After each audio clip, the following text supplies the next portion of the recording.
सास बहू का रिश्ता।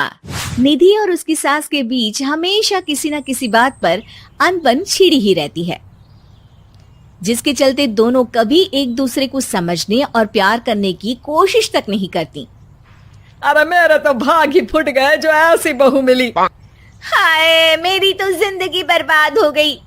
भगवान, या तो अच्छी सास दे देता या फिर गूंगी।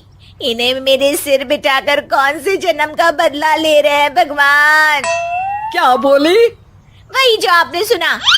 इतनी बड़ी हो गई कि सास से जुबान लड़ाती है।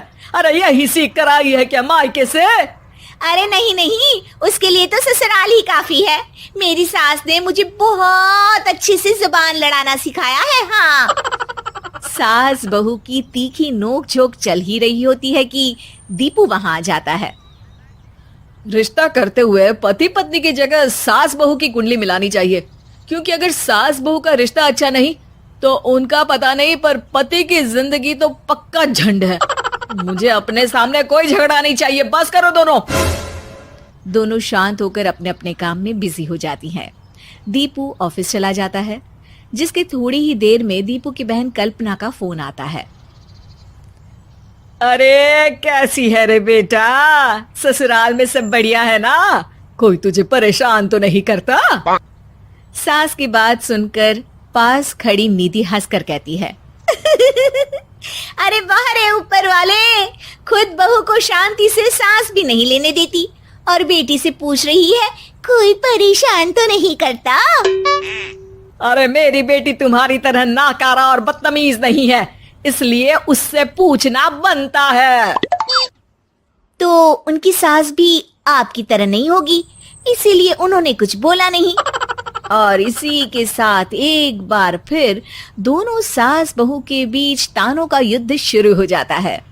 फिर कल्पना कुछ देर तक तो फोन पर सुनती रहती है, पर जब दोनों चुप होने का नाम तक नहीं लेती तो वो चिल्लाते हुए बीच में बोलती है, अरे बस करो, यह फोन कान पर लगाए जब मुझसे आप दोनों की बातें सुनी नहीं जा रही तो मेरा बेचारा भाई न जाने किस हाल में होगा।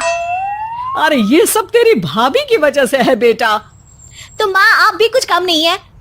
आप दोनों को ही अपना रिश्ता सुधारने की जरूरत है। मैं एक बाबा को जानती हूँ जो रिश्ते सुधारने में एक्सपर्ट हैं। आप दोनों उनके पास जाइए। ना जी ना, मैं ऐसे ढोंगी बाबा में नहीं मानती। देखा, कहा था ना। अरे ये तो हमारे घर में शांति चाहती ही नहीं है। भाभी, एक बार ट्राई करके तो देख लो। इस पर निधि मान जाती है और अगले ही दिन दीपू के ऑफिस जाने के बाद दोनों बाबा के पास पहुंच जाती हैं। सास बहू के बीच रिश्ता कुछ ज्यादा खास नहीं है। हर समय तू मैं चलती रहती है। हाँ जी हाँ, बिल्कुल सही। आप तो बहुत ज्ञानी है बाबा जी। तो उपाय सुनो, बहू को साफ और सच्चे मन के साथ सास को 12 लाल और 12 हरी चूड़ियां भेंट करनी है। मतभेद अपने आप कम हो जाएंगे। बाबा का उपाय सुन अगले दिन निधि सास को चूड़ियां भेंट कर देती है, लेकिन इससे भी उन दोनों के बीच कुछ सही नहीं होता। अरे पक्का इसने ही किलस कर चूड़ियां दी होंगी, तभी कुछ नहीं हुआ। दोनों दोबारा बाबा के पास जाती हैं। कुछ नहीं होता। तो दूसरा उपाय सुनो। सुबह सूरज निकलने से पहले ही घर की सफाई कर सारा कूड़ा घर से बाहर कर ठंडे पानी से स्नान करना है। इससे दोनों के बीच रिश्ते अच्छे हो जाएंगे। अरे इतनी जल्दी मम्मी जी ही उठ सकती हैं? ये आपको ही करना पड़ेगा। मैं अकेली तो लड़ाइयाँ नहीं करती ना। बाबा का उपाय मानते हुए अगली सुबह से सास जल्दी उठ सूरज निकलने से पहले घर की सफाई कर ठंडे पानी से नहाने लगती है। ये सब कुछ दिन तक चलता है, जिससे अभी भी दोनों के रिश्ते तो नहीं सुधरते, पर सास की तबीयत खराब होने लगती है। अब लगता है आपने मन से काम नहीं किया होगा, तभी तो रिश्ता वैसा का वैसा पड़ा है और तबीयत खराब हो गई। अरे सही कहती थी तुम, कल मुहा ढोंगी बाबा।